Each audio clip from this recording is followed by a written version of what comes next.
नमस्कार, मैं Jitendra Sharma. Rajasthan high court के 5 अक्टूबर के आदेश के बाद पत्रकारों में एक बहुत बड़ा ऐसे देखने को मिल रहा है कि समझ में नहीं आ रहा कि वाकई अब उनको क्या करना चाहिए। बात कंसीडर की है। जज साहब ने कंसीडर के लिए जेडीए को डायरेक्शन दिए।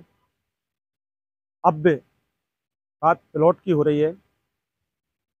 जेडीए को हाई कोर्ट की बात माननी है और माननी पड़ेगी। अब कंसीडर जो शब्द आता है, आज हम पूरा इस कंसीडर के बारे में पूरी तरह से बात करेंगे कि वाकई कंसीडर के अंदर क्या किसको करना होगा और क्या किसको करना चाहिए और क्या कौन क्या करेगा। बात करते हैं जेडीए से, क्योंकि जेडीए के वकीलों को डायरेक्शन माननीय राजस्थान हाईकोर्ट ने दिया है कि आप कंसीडर करें। चूंकि 571 नायला वालों के प्लॉट रिजर्व हैं और उनको बिना किसी कारण के जेडीए ने खत्म किया, रद्द किया उस लॉटरी को, और 3 दिन में दूसरी लॉटरी निकाली जिसमें 767। अब बात 767 की बात हम बाद में करेंगे। अब बात कंसीडर की जहां आती है, तो क्या जेडीए 571 पत्रकारों को कंसीडर करेगा या फिर 571 767 पत्रकारों को कंसीडर करेगा या फिर 571 पत्रकार जेडीए को कंसीडर करेंगे। ये 3 चीज मैं आपको बता रहा हूं। यहां पर कंसीडर में 571 जेडीए को कंसीडर करेंगे या जेडीए 571 को कंसीडर करेगा या फिर 571 पत्रकार नए जो ये योजना लॉटरी निकली थी 767 को कंसीडर करेंगे। अब बात पूरा कंसीडर पर है। अब बात आती है कंसीडर करने की, तो 571 का ये कहना है कि वो किसी भी तरह से किसी भी प्रकार का कोई समझौता नहीं करेंगे और करना भी नहीं चाहते और कर भी नहीं रहे हैं। अब बात कंसीडर की आती है, तो 571 का साफ कहना है कि पहले जो उनकी लॉटरी निकली थी उनको 571 प्लॉट दे दिए जाएं और उसके बाद बाकी के 767 की आप सोच सकते हैं। अब चूंकि जेडीए ने वो लॉटरी रद्द कर दी, अब इसका दूसरा यू टर्न लेते हैं। जिस तरह से यू टर्न मामले में आया है, अब इधर जेडीए का ये कहना है कि 767 में आप फॉर्म भर दो।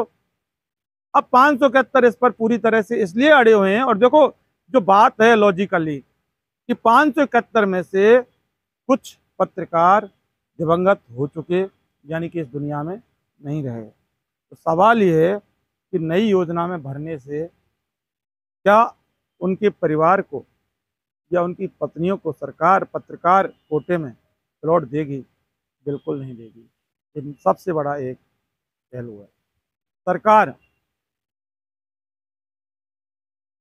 ये अब इसका दूसरा जो पॉइंट है वो ये है कि जिन लोगों की लॉटरी में पुराने 571 में नाम आ चुका, उनमें से कई लोग ऐसे हैं जो 767 वाली जो पैरामीटर उनको फॉलो नहीं कर पाते और ना ही कर सकते। ये भी एक बहुत बड़ा 2 कारण है, यानी कि 2 कारण मैंने आपको अभी बताए हैं कि पहला जो 571 की बात कर रहे हैं कि जो दिवंगत हो चुके यानी दुनिया छोड़ के जा चुके, आज इस दुनिया में नहीं है और भगवान को प्यारे हो गए, तो क्या इस नई नीति के तहत 767 वाली नीति के तहत उनके परिवार यानी उनकी पत्नी को सरकार प्लॉट देती? बिल्कुल नहीं देती। दूसरी बात, जो 571 वाले जो लोग उस लॉटरी में आए और वो आज अगर इसमें फॉर्म भरते हैं तो बहुत सारे पैरामीटर्स यानी कि फॉलो कंडीशन पूरी नहीं कर पाते। इसका दूसरा रीजन ये है। और जो सबसे बड़ा अब एक जो तीसरा सवाल ये है कि अब जो 767 वालों में 50% की बात की जाए, यानी कि करीब आधे पत्रकारों ने इस लॉटरी में 1 अक्टूबर 2010 से 3 अक्टूबर 2010 वाली जो ये लॉटरी खुली थी, जो आवेदन किए गए थे, इसमें करीब 50% ही पत्रकारों ने आवेदन किए थे जो 571 नायला योजना वाले पत्रकार थे, और उनमें से 50% ने यानी कि आधे ने नहीं किए। अब भी सवाल बहुत गहरा है, किस आधार पर कौन किसको कंसीडर करेगा, क्योंकि अगर कंसीडर वाली बात आती है तो जेडीए अगर कंसीडर 571 को करता है तो फिर ये जो लॉटरी निकाली इसका कोई औचित्य नहीं रह जाता। 571 के बाद जेडीए को नए आवेदक पत्रकारों को देना चाहिए। और 571 की अगर बात की जाए तो वो जेडीए को क्या कंसीडर करेंगे और किस हालत पर करेंगे, क्योंकि उनकी जिद पहले से यही है। और दूसरी बात, 767 को वो किसी तरह से कंसीडर करने वाले नहीं है। उनका तो कहना है कि 767 की जो लॉटरी है उनके लिए इस लॉटरी का कोई मायना नहीं है, इस योजना का कोई मायना नहीं है, क्योंकि वो पूरी तरह से स्टैंड रखते हैं अपने 571 जो पुरानी लॉटरी है उस पर रखते हैं। उनके प्लॉट रिजर्व में माननीय राजस्थान हाईकोर्ट ने भी माने कि इनकी प्लॉट रिजर्व है। हाईकोर्ट ने ये मना नहीं किया कि किसी को प्लॉट नहीं देने, कोई लॉटरी नहीं निकालनी है। हाईकोर्ट ने सिर्फ ये डायरेक्शन दी है कि आप ये कंसीडर करो और किसी भी तरह से बैठ के इस मामले को निपटाओ। और मामला चूंकि पत्रकारों का है, पत्रकारों के आवासों का है, पत्रकारों को सपनों का है, आचार संहिता अब लग चुकी है। अब भी इस आदेश के खिलाफ अभी तक के कोई सूचना नहीं मिली कि इसका क्या होगा। 18 अक्टूबर डेट है, कोर्ट के अंदर तारीख है। अब भी फिर वकीलों की दलील और जो जज साहब का फैसला क्या आएगा इसके ऊपर पूरी निगाहें टिकी हैं। लेकिन अब कंसीडर वाली बात फिर एक बार दोबारा से हम रिपीट इस कंसीडर को करेंगे कि ये जो शब्द है एक बहुत बड़ा गहरा शब्द है। इसकी जितनी व्याख्या की जाए उतनी ही व्याख्या कम है, और जितने अंदाज इसके लगाए जाएं, जितने मतलब निकाले जाएं उतने ही इसके मतलब होते हैं। लेकिन सवाल इस कंसीडर का मेरी नज़र में एक ही मतलब है कि पत्रकारों को आवास होना चाहिए, पत्रकारों को मकान होने चाहिए, पत्रकारों को जो भूखंड है वो किसी भी कीमत में मिलना चाहिए। जो सरकार देती रही है पत्रकारों के लिए, अशोक गहलोत पत्रकार हितैषी रहे हैं, हमेशा समय समय पर उन्होंने धोलाई की योजना दी और कई योजनाएं पत्रकारों के लिए दी। लेकिन यहाँ जो सरकारी कारिंदे अधिकारी हैं उनके चक्कर में एक इतना बड़ा झोल हुआ, जो आज मामला फिर एक बार से राजस्थान हाईकोर्ट में चला गया है। पहले एक गैर पत्रकार सुनील हेड़ा इस पूरी योजना को 571 वाली को लेके गया था और वो आज तक पेंडिंग है। इसके बाद अब अनिल त्रिवेदी इस योजना को लेके चले गए अपने 99 साथियों को लेकर, यानी 100 पत्रकारों ने ये पिटीशन लगाई हाई कोर्ट के अंदर 16/011/2023। और अनिल त्रिवेदी व अन्य बनाम राजस्थान सरकार व अन्य, बात यह है कि अब आचार संहिता लग गई है। अब प्लॉटों की वकालत कौन करेगा, सरकार कितना अब पैरवी करेगी, सरकार तो है ही नहीं, यानी कि जेडीए कितना पत्रकारों के हित में, पत्रकारों के लिए पैरवी करेगा। क्या वो 571 को अलग अंदाज से देखेगा या 571 को 767 में शामिल करके लॉटरी को निकालेगा या प्लॉट देगा? अब ये बहुत बड़ी चीज़ है, अभी चुनाव से पहले इसमें कुछ भी नहीं हो सकता है। मामला लटक गया और बहुत बड़ा अब इसमें झोल हो चुका। हालांकि 1 तारीख से और जो लॉटरी निकली 3 तारीख तक, और जिसका 5 तारीख को लॉटरी खुलती, उसमें बहुत कुछ पत्रकारों का भला हो सकता था। लेकिन पत्रकारों का भला न पहले हो पाया और न अब कोई पत्रकारों का इस तरह से भला होता दिख रहा है कि उनको उनके आसियाने मिल जाएं, उनको उनके सपने मिल जाएं, उनको उनके प्लॉट मिल जाएं, जिससे कि उनका, क्योंकि आज पत्रकार के पास क्या है, पत्रकारों को इतनी तनख्वाहें नहीं मिलती, पत्रकारों को का बहुत, ये जो कुछ भी इनके हाथ में नहीं होता।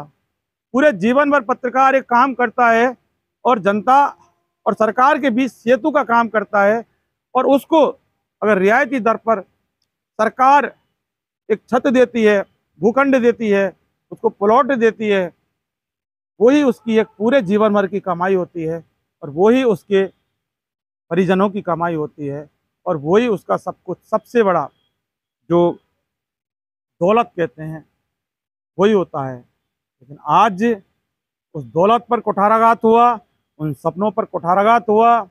उससे जो कहते हैं कि सबसे बड़ी जो चीज़ पत्रकारों की है उस पर कुठाराघात हुआ। पहले भी कुठाराघात हुआ। 2010 की लॉटरी, 2010 में जो फॉर्म भरे थे, 2013 की लॉटरी 2023 तक नहीं मिली, और अब 2023 की फिर एक लॉटरी निकली। उस पर भी माना कि एक तरह से बहुत बड़ा, बहुत गहरा कुठाराघात जरूर हुआ है। बहुत बड़ा कुठाराघात हुआ है, और ये कुठाराघात सबके साथ हुआ है, सब पत्रकारों के साथ हुआ है। ये कह सकते हैं कि लड़ाई पत्रकार बनाम सरकार की मानी जाए, या फिर पत्रकार बनाम पत्रकार की मानी जाए। हम तो कम से कम इस पूरी लड़ाई को पत्रकार बनाम पत्रकार की ना कभी मान सकते। और मेरा सारे पत्रकारों से सिर्फ यही कहना है कि इस लड़ाई को पत्रकार बनाम पत्रकार कभी नहीं मानना। हाँ, सरकार बनाम पत्रकार जरूर हो सकती है, लेकिन पत्रकार बनाम पत्रकार ये लड़ाई कभी नहीं हो सकती, क्योंकि पत्रकारों को कभी नहीं लड़ना। सरकारें आती हैं, जाती हैं, बहुत सारे सरकारी अधिकारी होते हैं जो सरकारों को गुमराह करने का काम करते हैं, लेकिन पत्रकार को कभी पत्रकार को गुमराह नहीं करना होगा, और पत्रकारों का साथ लेकर हमेशा चलना होगा। इसी में पत्रकारों की भलाई है, इसी में सबकी भलाई है। और अब देखते हैं किस तरह से पत्रकारों के हाथ में कब आसियाने मिलेंगे, कब प्लॉट मिलेंगे, ये एक आगे आने वाला है, वक्त बताएगा। दोस्तों फिलहाल के लिए बस इतना ही। आपने हमारा इन्वेस्टिगेशन मीडिया चैनल सब्सक्राइब नहीं किया है तो फ़ौरन कर लें। नीचे बेल आइकन जैसी जो घंटी है उसको ज़रूर दबाएं। वो इसलिए दबाएं क्योंकि हम जब वीडियो जब बनाते हैं तो उसका नोटिफिकेशन आपको तुरंत पहुंच सके, और आपको शेयर का मोहताज नहीं होना पड़े। और आप हमारा ये वीडियो ज़रूर देख रहे हैं, लेकिन आप हमारे इस वीडियो को अपने उन लोगों तक, परिचितों तक, और तमाम पत्रकारों तक भी इसको शेयर कीजिए, जिससे कि वो भी इस वीडियो को देख सके। फिलहाल के लिए बस इतना ही। नमस्कार।